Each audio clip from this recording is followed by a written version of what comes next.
Well, good morning, Grapeview friends. Thank you for joining us. We're here in this manner again today. We are going to be having some live gathering of people in our building today, but our COVID version of life continues, and it's possible that things will get worse again before they get better.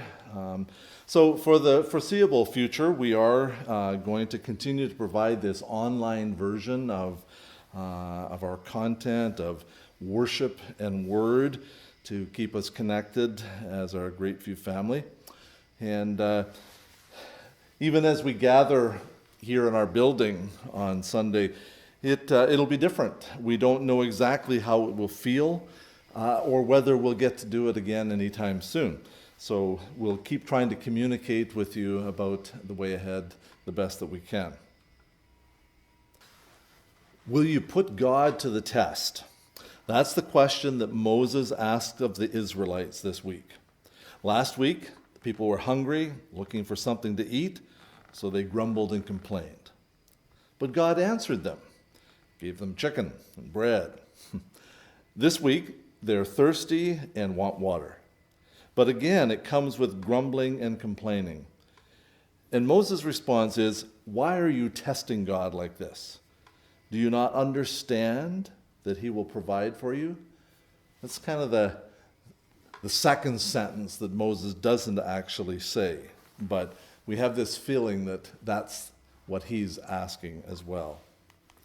We know that there's a lot of complaining going on these days from all directions. All sorts of situations for different reasons.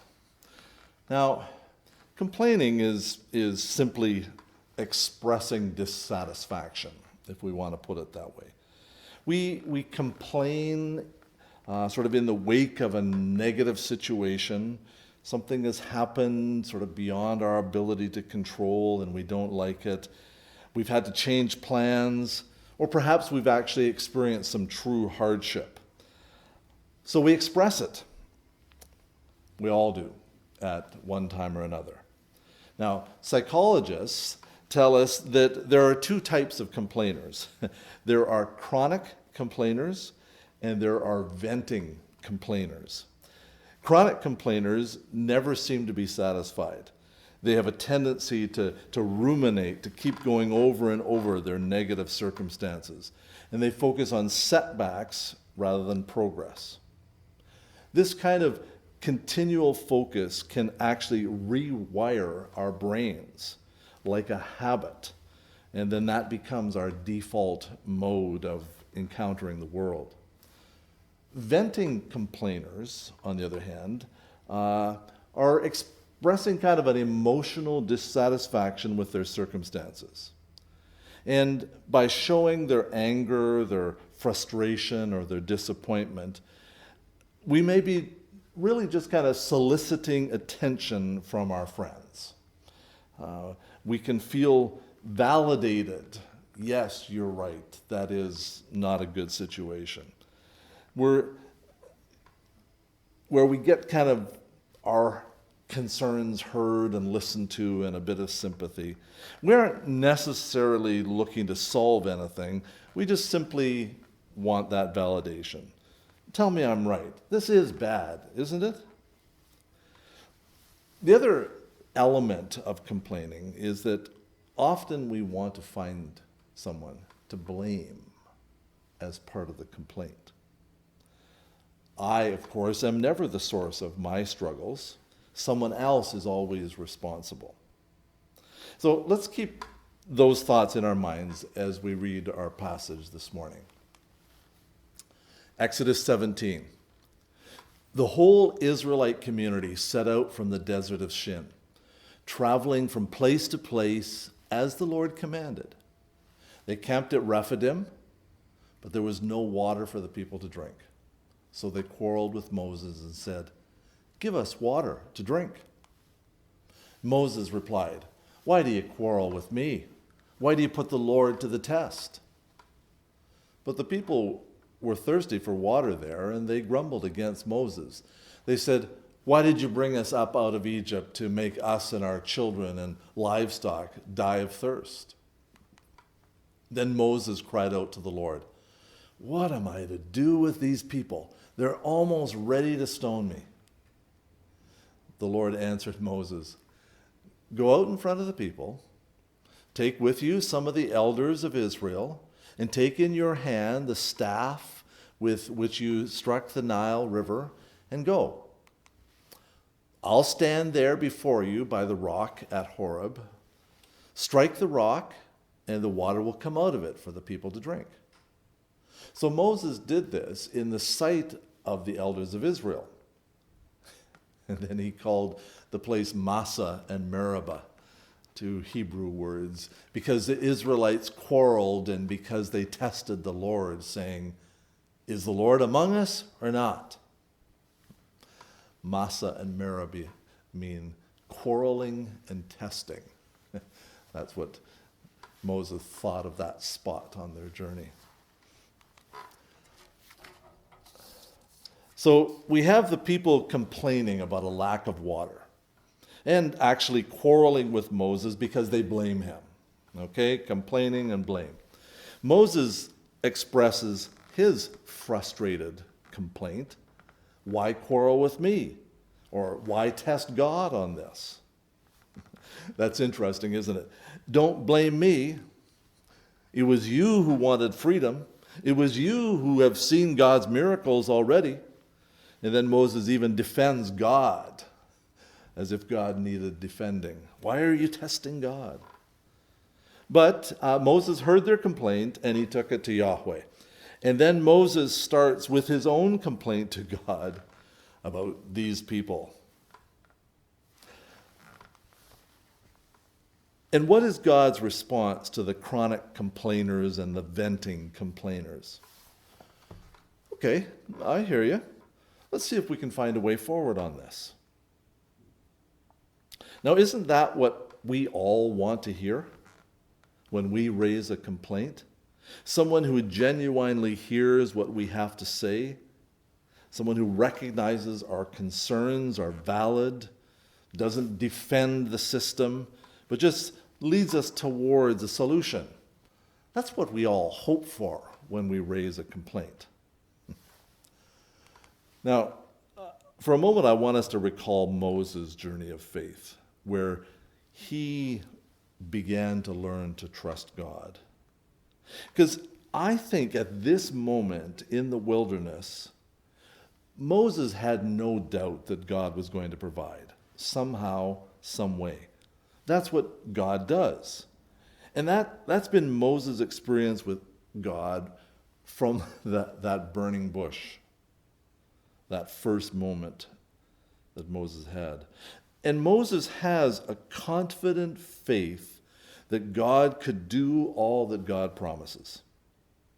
Moses has seen enough of God's work to realize that even in the difficult moments, God was going to come through. God was going to provide a way. God's not going to drop the ball once God starts to act. The people of Israel are still learning this. And that's why God is patient with them in today's story. But Moses was frustrated with their lack of faith. Faith and unfaith in conflict, we might say. So here we have a people who say they will only believe in a God who satisfies their needs. They don't come to Moses and have a conversation with him about how to find a solution to the water problem. They come and they complain and accuse. They accuse both Moses and God. They just seem so ready to reject the God who has brought them safely this far on this journey. It makes you wonder really what they believed from the outset, from the beginning of this journey. Is there really a trust, a faith in the unseen God? Well, it seems more like No, I'll believe in God if I get what I want and if I feel good. It's an interesting approach to faith. Well, let's be honest. This is not Moses' best moment either, okay? When he goes to God, he brings up his problem first. What should I do with these people? They're almost ready to stone me. And then when God responds, he doesn't even answer Moses' complaint. He just responds to the complaint of the people. In a very straightforward manner, go, stand in front of the people by that rock so they can all see. Bring the elders with you and use that rod that I gave you, by which I've already done many miracles, and I want you to hit that rock. And Moses did it. Moses just acted upon the direction that God gave him. Moses had seen God come through before. He knew that whatever God said was going to come to pass. And it did.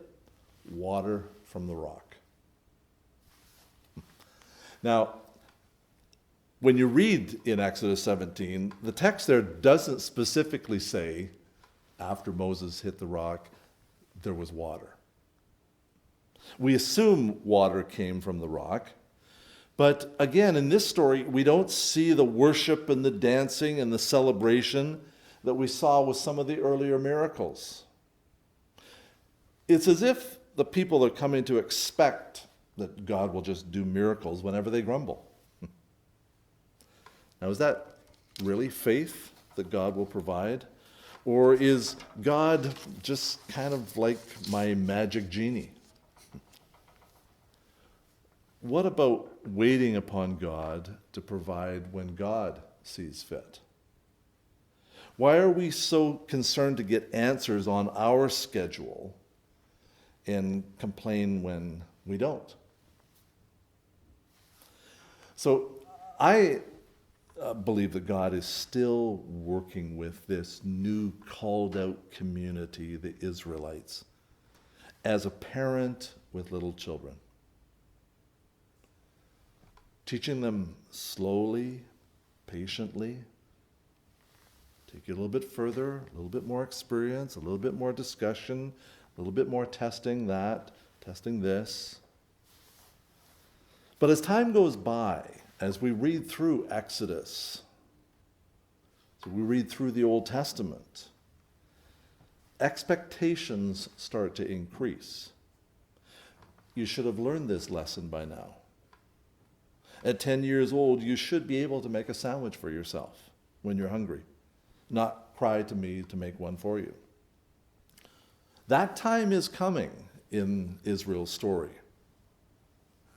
Even during this journey through the wilderness to the promised land, before they get to the promised land, God is going to have some adult faith expectations of his people.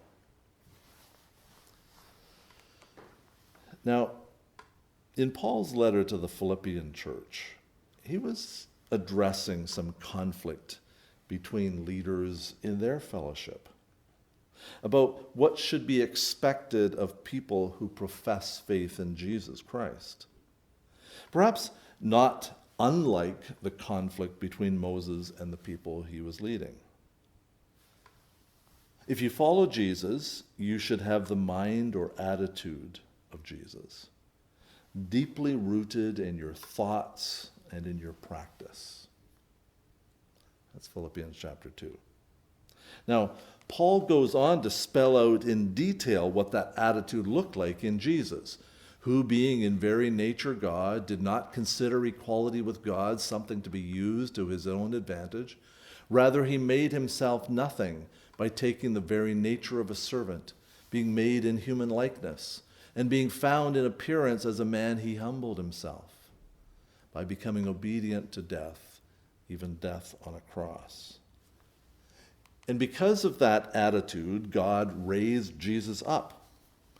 Therefore, God exalted him to the highest place and gave him the name that's above every name, that at the name of Jesus every knee should bow in heaven and on earth and under the earth, and every tongue acknowledge that Jesus Christ is Lord, to the glory of God the Father.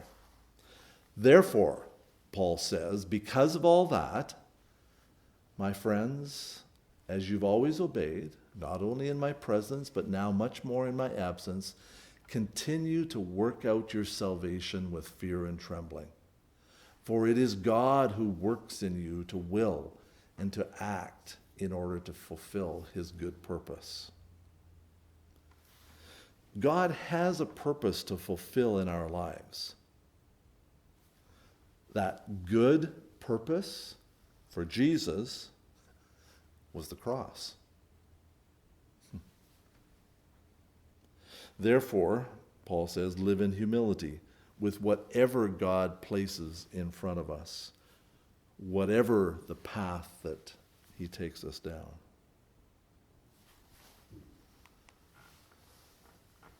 The people of Israel in the desert without water live in humility before God and his purposes, and one day you will be raised up.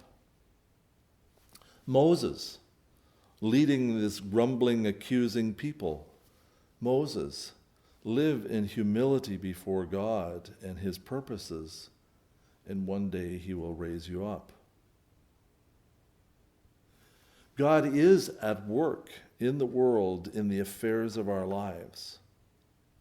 If we are living our lives depending on the guidance of the Spirit and obedient to that guidance, God will never leave us alone despite our circumstances.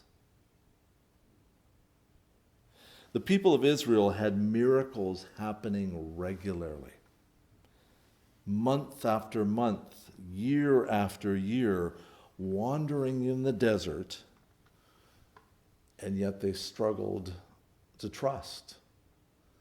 They struggled to put their faith in God, that what he said he would do, he would actually do.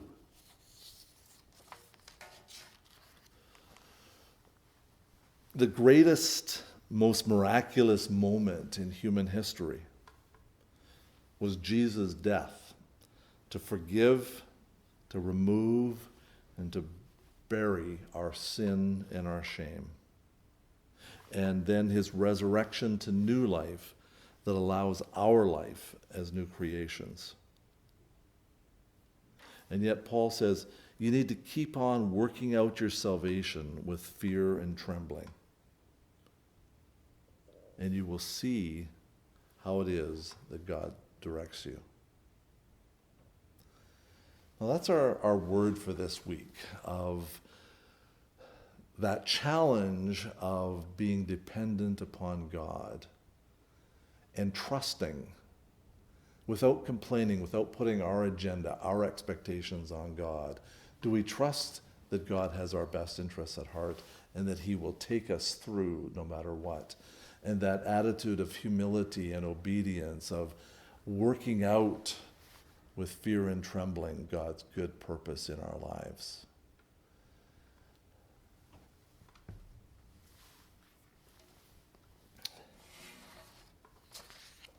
God of all who wander in the wilderness, you do go before us as a beacon and as a guide. Lead us through all danger, sustain us through all desolation, and bring us home to the land that you have prepared for us. Amen. May the Lord be with you this week, friends. Take care.